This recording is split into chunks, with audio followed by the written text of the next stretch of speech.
di negeri yang kini kita sebut Nusantara.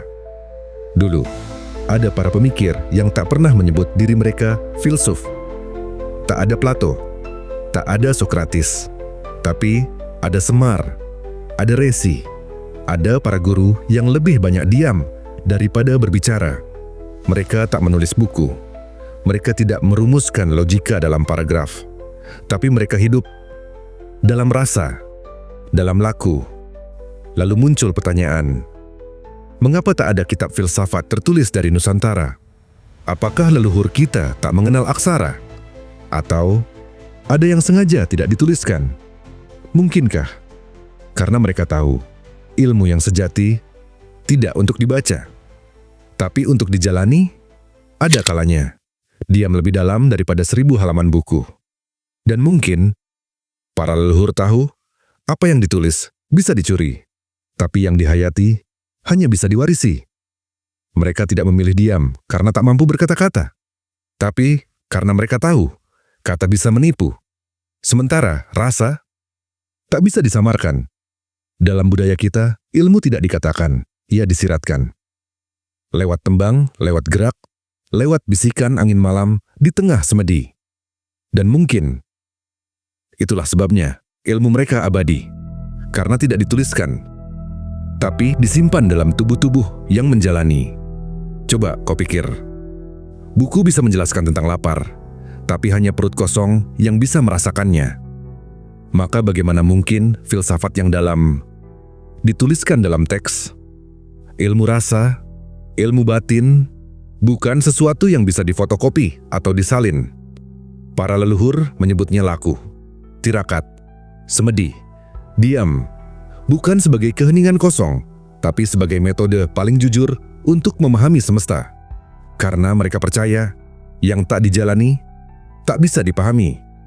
Wayang bukan sekadar tontonan, ia adalah kitab hidup. Lakon bukan sekadar cerita, ia adalah cermin diri. Semar bukan tokoh rekaan, ia adalah penjelmaan rasa yang tak bisa diucapkan. Dan Petruk kadang lebih jujur dari buku filsafat manapun. Mantra bukan sihir, ia adalah vibrasi. Kata yang tidak sekadar dibaca, tapi dipanggil dengan kesadaran. Dalam semedi, para leluhur mendengar bisikan, bukan dari luar, tapi dari dalam. Dan suara itu terkadang lebih jernih dari 1000 buku. Apa yang tidak ditulis seringkali lebih berbahaya dari yang ditulis. Dan mungkin itulah sebabnya ia disembunyikan. Ilmu-ilmu tertentu hanya diberikan kepada mereka yang siap, yang sudah bersih hatinya, yang tak haus kuasa. Dalam tradisi leluhur, seorang guru tidak sembarang mengajar. Kadang hanya diam, kadang hanya memberi isyarat, karena mereka tahu bukan semua orang layak tahu. Maka ilmu itu disimpan dalam laku, dijaga dalam napas, disembunyikan agar tak disalahgunakan. Karena yang mereka jaga bukan hanya pengetahuan, tapi keseimbangan dunia. Keseimbangan itu bukan sesuatu yang bisa diajarkan di kelas. Ia lahir dari dalam, dari laku batin, dari jalan sunyi yang hanya bisa dilalui sendiri. Dalam budaya Nusantara, ada keyakinan bahwa ilmu tak akan turun jika hati masih penuh pamrih. Maka mereka bertapa, bukan untuk menjadi sakti, tapi untuk menaklukkan diri sendiri. Karena musuh terbesar dalam pencarian ilmu bukan orang lain, tapi ego. Dan ego tidak bisa dibantah dengan logika. Ia hanya bisa dilunakkan dengan rasa. Disinilah tembang dan pepatah bekerja. Mereka bukan sekadar hiburan rakyat, tapi penyampai ajaran dalam bahasa rasa. Urip iku mung mampir ngombe. Satu kalimat, tapi cukup untuk mengubah cara pandang hidup. Tembang Macapat bukan sekadar syair, tapi susunan nada yang mengajarkan kesadaran tentang lahir, hidup, dan kembali. Dalam syair itulah filsafat tersembunyi. Dan para penjaga syair itu bukan akademisi, bukan guru besar, tapi dalang yang bicara lewat wayang, resi yang bicara lewat diam. Mereka tidak menulis jurnal, tapi menanam pesan lewat lakon dan laku. Kadang lakonnya lucu, kadang menyayat, tapi selalu ada filsafat di balik layar. Para penjaga ini kini mulai dilupakan, karena kita lebih percaya gelar daripada getar. Padahal, ilmu yang paling dalam justru datang lewat getaran, lewat mimpi, lewat rasa, lewat kejadian yang mengusik batin. Dalam banyak cerita tua, ilmu datang di malam hari. Lewat bisikan, lewat penglihatan, lewat waskita yang tak bisa dijelaskan, tapi bisa dirasakan. Leluhur tidak mengandalkan penalaran. Mereka mengandalkan kepekaan. Maka tafsir rasa menjadi kunci. Dan ilmu diwariskan bukan dengan ucapan, tapi dengan keheningan yang menggetarkan. Itulah cara ilmu diwariskan. Bukan dalam perpustakaan, tapi dalam kepala manusia. Dalam hati yang tak pernah lupa. Memori kolektif. Itulah cara leluhur menyimpan filsafatnya. Lewat cerita yang diceritakan berulang. Lewat ritual yang tak pernah benar-benar dijelaskan, tapi terus dijalankan. Dalam tubuh masyarakat adat, ada semacam flash disk hidup yang menyimpan ajaran dari generasi ke generasi. Dan selama itu masih dijalankan, ilmu itu masih hidup. Tapi tidak semua ilmu bisa dijalankan begitu saja. Beberapa hanya bisa ditangkap oleh mata yang peka, oleh jiwa yang tahu bahwa tulisan kadang bukan sekadar rangkaian huruf. Di Nusantara, aksara bukan cuma alat tulis. Ia adalah jembatan antara dunia nyata dan yang tak kasat mata. Aksara Hanacaraka, misalnya, menyimpan cerita tersembunyi tentang cipta, rasa, dan karsa. Aksara adalah simbol, dan simbol menyimpan warisan lebih dalam dari paragraf manapun. Setiap lekuknya bukan kebetulan. Ada energi, ada niat, ada rahasia. Karena itu, aksara tidak hanya dibaca, tapi dirasakan. Dan dalam beberapa tradisi, aksara bahkan dipakai untuk membuka dimensi batin. Di balik tiap huruf, ada doa yang tak terdengar, tapi bekerja. Dan kadang doa itu tak perlu dibaca. Cukup diucapkan dengan niat dan getar yang tepat. Itulah yang disebut mantra. Dalam budaya Nusantara, mantra bukan sekadar bacaan sakti. Ia adalah filsafat dalam bentuk suara. Nada-nada yang dirangkai bukan untuk enak didengar, tapi untuk menyelaraskan tubuh dan semesta. Ada alasan mengapa mantra diucapkan dengan ritme tertentu. Mengapa harus diulang 3 kali? Mengapa harus dalam keadaan hening dan sadar? Di balik bunyi itu, ada logika semesta yang sedang dimainkan. Seperti alat musik yang hanya berbunyi indah jika disentuh dengan presisi. Dan di antara suara dan diam, filsafat bekerja. Tak terlihat, tapi terasa di dalam tubuh yang membuka diri. Dan tubuh itu akan diajak bergerak dalam siklus. Siklus yang dituntun lewat upacara. Upacara adat bukan sekadar seremoni. Ia adalah filsafat yang dipentaskan. Simbol-simbol dalam sesaji, urutan langkah dalam tarian, hingga arah pandang mata saat berdoa, semua punya makna. Ketika seseorang duduk bersila dalam selametan, ia sedang menyatukan dirinya dengan alam. Ketika seseorang berjalan mengelilingi gunung atau batu, ia sedang menyusuri kembali jalan asalnya. Dalam ritus-ritus itu, ajaran disampaikan tanpa kata. Karena kata akan membatasi, sementara simbol membebaskan tafsir. Ritus bukan untuk dipahami secara logika, tapi untuk diresapi, hingga menjadi kesadaran. Kesadaran itu bukan hasil dari membaca, tapi dari bergerak. Maka seni pertunjukan di Nusantara bukan sekadar hiburan. Ia adalah wahana transmisi ajaran. Tari topeng, pencak silat, barong, reok, semuanya menyimpan lapisan-lapisan makna yang tak terucap. Dalam gerakan tangan, ada cerita tentang arah hidup. Dalam langkah kaki, ada kode tentang keseimbangan dunia. Dan dalam ekspresi wajah, tersimpan pesan tentang apa yang tak boleh dikatakan. Tak semua bisa menangkapnya.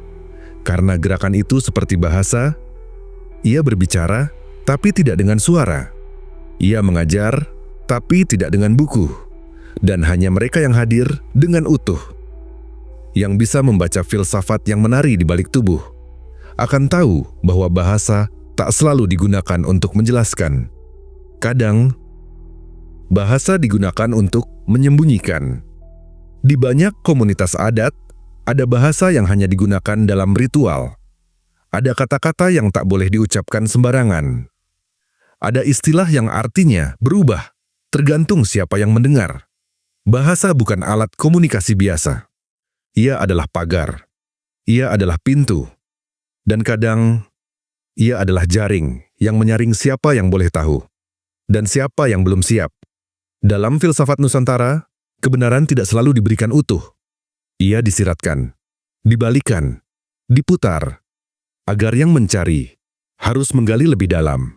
Dan hanya mereka yang bertanya dari dalam hati yang akan menemukan jawabannya. Tapi di dunia yang mengukur segalanya dengan angka dan tulisan, pertanyaan seperti itu dianggap tak penting. Karena mereka percaya, kebenaran harus dicetak, dibukukan, dikutip. Namun di Nusantara, kebenaran tidak ditulis. Karena ia hidup.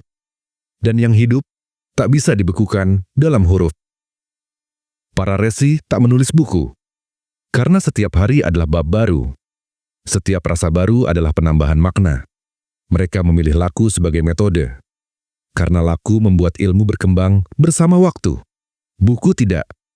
Ia diam, ia tetap.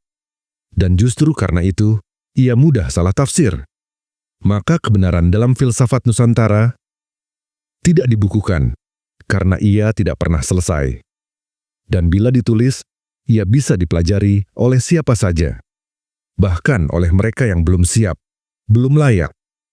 Ilmu dalam budaya leluhur bukan untuk semua orang.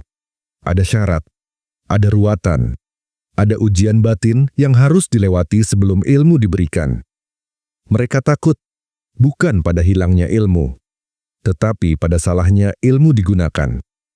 Dalam tangan yang kotor, pengetahuan bisa menjadi senjata. Bisa menjadi alat penindasan, bisa menjadi jalan bagi ego yang menyamar sebagai kebijaksanaan. Maka untuk melindungi, mereka memilih jalan sunyi, mewariskan ilmu bukan lewat kata, tapi lewat watak.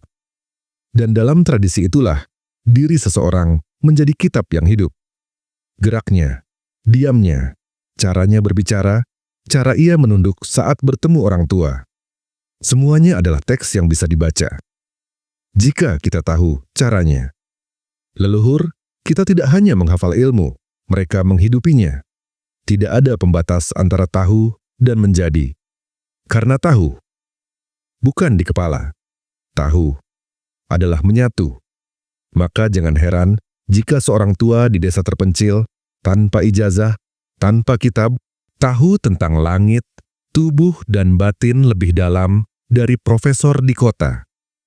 Karena ia telah menjadikan hidupnya sendiri sebagai manuskrip, satu-satunya yang tak bisa dipalsukan. Dan dalam naskah hidup itu, tak ada halaman pendahuluan, tak ada catatan kaki, tak ada gelar di belakang nama. Ilmu Nusantara menolak dikotomi barat, yang ilmiah dan tidak ilmiah, yang rasional dan irasional, yang tertulis dan tak tertulis. Karena bagi mereka, ilmu tidak perlu legalitas akademik untuk menjadi sah. Ia cukup dirasakan. Dan jika telah mengubah hidup seseorang menjadi lebih halus, lebih sadar, itulah ilmu yang sejati. Maka, para leluhur tak pernah mengejar pengakuan. Mereka tidak menulis agar dikenal. Mereka diam agar yang datang adalah mereka yang benar-benar mencari. Dan yang benar-benar mencari akan menemukan bahwa gelar tak lebih penting dari getar. Dan dalam getar itulah ilmu Nusantara hidup, melebur, tanpa nama, tanpa dikurung dalam kategori atau teori. Tak ada istilah filsafat dalam bahasa sehari-hari mereka, tapi nilai-nilainya hidup dalam tutur, dalam adat, dalam tata cara menyeduh kopi, dalam keputusan untuk tidak membalas dendam, dalam cara mereka bicara dengan pohon dan batu. Ilmu mereka tidak tampil sebagai disiplin, tapi sebagai sikap. Tidak ada filsafat etika karena seluruh hidup adalah etika. Tidak ada filsafat metafisika karena mereka telah berdamai dengan yang tak terlihat. Maka jangan cari nama, jangan cari istilah, karena filsafat Nusantara bukan untuk dikenali, tapi untuk dijalani. Dan ia hanya akan muncul jika kau bersedia hidup pelan dan mendengar suara yang tak tertulis di antara detak jantungmu sendiri. Tapi dunia berubah. Detak jantung digantikan dengan dering lonceng sekolah, dan suara yang tak tertulis perlahan dibungkam oleh bunyi mesin cetak. Kolonialisme datang bukan hanya membawa senapan dan peta. Ia datang membawa sistem pengetahuan yang asing. Segala sesuatu harus tertulis, harus dibuktikan, harus sesuai standar barat. Ilmu lisan dicurigai sebagai tahayul, tradisi dianggap tak ilmiah, dan warisan batin dianggap sebagai sesuatu yang harus diperbaiki dengan logika Eropa. Sekolah-sekolah Belanda bukan hanya mendidik, tapi juga menghapus. Pelajaran tentang sains modern masuk, sementara tembang dan tutur di rumah-rumah sunyi ditinggalkan. Yang tidak bisa dibuktikan, dihapus dari kurikulum. Yang tidak bisa dijelaskan, tidak dianggap penting. Maka, ilmu yang dulu hidup di warung, di ladang, di ruang semedi, perlahan mati di bangku-bangku sekolah. Guru sejati yang dulu mengajar lewat keteladanan dan rasa, digantikan oleh guru yang mengajar lewat slide dan diktat. Ilmu menjadi formalitas, bukan lagi proses pembentukan batin, melainkan sekadar pengumpulan angka. Tak lagi penting bagaimana hidup seseorang berubah, asal ia bisa menjawab soal pilihan ganda. Maka jangan heran jika murid yang pandai belum tentu mengerti hidup, dan guru yang dihormati belum tentu menyentuh jiwa muridnya. Karena yang hilang bukan sekadar metode, tapi makna. Dan makna itu tak bisa ditampung oleh kertas. Ia hanya bisa ditangkap oleh tubuh yang menjalani. Tapi saat laku diubah menjadi buku, ajaran yang tadinya hidup menjadi beku. Yang tadinya fleksibel berubah kaku. Yang tadinya sakral menjadi formal. Kitab-kitab baru mulai ditulis, tapi ia hanya menyalin kulit, tanpa mampu memindahkan roh. Di perpustakaan kolonial, manuskrip-manuskrip Jawa dikatalogkan, diterjemahkan dengan cara berpikir barat, hingga kehilangan konteks rasa dan ruang sakralnya, dan yang tersisa hanyalah huruf. Tanpa napas. Tapi barat tidak pernah melihat napas itu, karena mereka menganggap semua yang tak bisa diukur adalah halusinasi. Ilmu lisan dalam pandangan barat adalah bentuk kebodohan terstruktur. Sesuatu yang harus dikoreksi atau dihapus. Maka semua yang berbasis rasa, mantra, tembang, petuah dalam tidur, dikelompokkan sebagai mitos, bukan pengetahuan. Mereka lupa bahwa dalam dunia lisan, kebenaran tidak ditentukan oleh angka, melainkan oleh kedalaman pengalaman. Tapi penjajah tak peduli. Ilmu harus ditulis, harus dibakukan, harus bisa diuji di laboratorium. Dan disinilah banyak warisan kita terkubur, bukan karena punah, tapi karena dianggap tidak sah. Ilmu yang hidup dalam tubuh kita sendiri dianggap tidak berharga. Maka segala sesuatu harus diformalkan. Pendidikan harus berjenjang, gelarnya harus jelas, ijazahnya harus distempel. Tapi apa yang hilang dari semua itu? Yang hilang adalah ruang hening. Yang hilang adalah relasi antar manusia. Yang hilang adalah proses menjadi yang tak bisa disingkat dengan seragam atau kurikulum. Ilmu tanpa kitab dulu membentuk manusia yang utuh. Ilmu hari ini terkadang hanya membentuk manusia yang bisa lulus ujian. Maka kita bertanya, apakah kemajuan membuat kita lebih tahu? Atau justru lebih jauh dari tahu yang sejati? Karena saat segalanya diformalkan, yang tersisa hanyalah bentuk, tanpa isi. Tapi, benarkah isinya benar-benar hilang? Atau sebenarnya ia hanya berpindah bentuk, menyelinap dalam celah yang tak kita duga? di balik media sosial yang bising, masih ada suara-suara tua yang bergema. Dalam tembang yang dinyanyikan nenek kepada cucunya, dalam sisa sesaji yang diletakkan diam-diam di perempatan, dalam peribahasa yang kita lontarkan tanpa sadar. Semuanya adalah serpihan filsafat lisan yang masih hidup. Di era digital ini, jejak itu semakin samar. Tapi bukan berarti padam. Ia hadir dalam bentuk baru. Kadang dalam konten sederhana, kadang dalam doa pendek yang diketik di kolom komentar, kadang dalam suara hati yang muncul saat dunia terlalu ramai. Maka pertanyaannya adalah, maukah kita mendengarkan serpihan-serpihan itu sebelum ia benar-benar hilang? Tapi bahkan jika kita mau, pertanyaan yang lebih penting adalah, bisakah kita mengembalikannya tanpa merusaknya? Ilmu yang diwariskan secara lisan tidak bisa sembarangan ditulis ulang.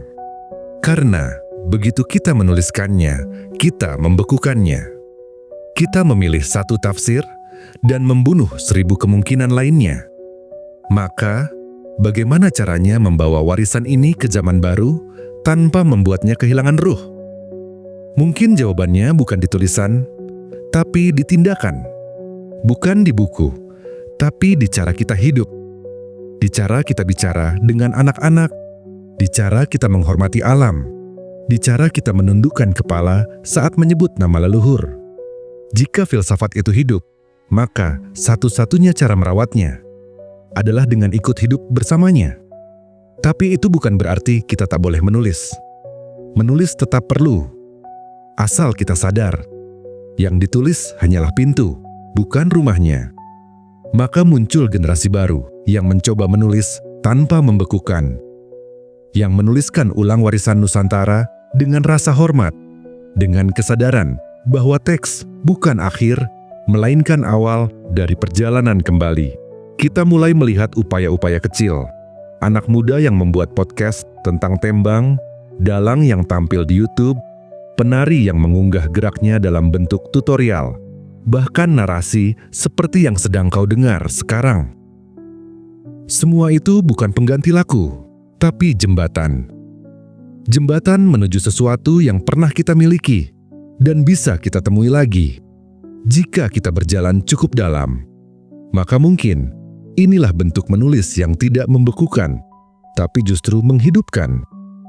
Tapi pertanyaan besar tetap menggelantung. Apakah generasi muda siap menerima warisan ini? Siap untuk belajar tanpa gelar? Siap untuk berjalan tanpa peta? Siap untuk mendengar tanpa telinga? Siap untuk percaya pada rasa di tengah zaman yang menyembah angka? Anak muda hari ini tumbuh dalam logika instan, dalam dunia yang menilai segalanya dari kecepatan dan statistik. Tapi mungkin justru karena itu, jiwa mereka sedang haus sesuatu yang lebih hening, lebih dalam, lebih manusia. Filsafat rasa tidak perlu banyak kata. Ia muncul saat mereka duduk diam, mendengar kisah dari kakek neneknya, atau saat mereka merinding melihat kabut menyelimuti candi tua. Dan jika itu terjadi, maka api itu belum padam. Ia hanya menunggu disulut kembali oleh yang bersedia merasa. Maka, sekarang pertanyaannya kembali padamu. Apakah kau masih mencari ilmu di rak buku? Atau sudah mulai mencarinya di napasmu sendiri? Filsafat Nusantara tidak pernah mati. Ia hanya bersembunyi dalam hening, dalam laku, dalam tutur yang hanya dibisikkan, bukan diumumkan. Ia ada di antara patah-patah nada gamelan, di balik sebaris tembang yang dilagukan pelan, di tubuh para penari tua, di tatapan para petani yang menunduk penuh rasa syukur. Ia tidak bisa dikutip, tidak bisa difotokopi, tidak bisa dijelaskan dalam 3 paragraf. Tapi ia ada, masih menyala, dan akan tetap hidup. Selama ada manusia yang hidup dengan rasa, bukan hanya logika. Inilah ilmu yang tak tertulis, tapi tak pernah mati. Dan mungkin di dalam sunyi hatimu, ia sedang memanggil kembali. Terima kasih telah mendengarkan kisah ini sampai selesai. Semoga teman-teman semua terhibur dan menyukainya. Jika teman-teman ingin mendengar kisah-kisah menarik lainnya, jangan lupa untuk like, komen, dan subscribe. Dukung terus channel ini agar lebih berkembang dan memberikan konten-konten menarik lainnya. Labirin Kisah.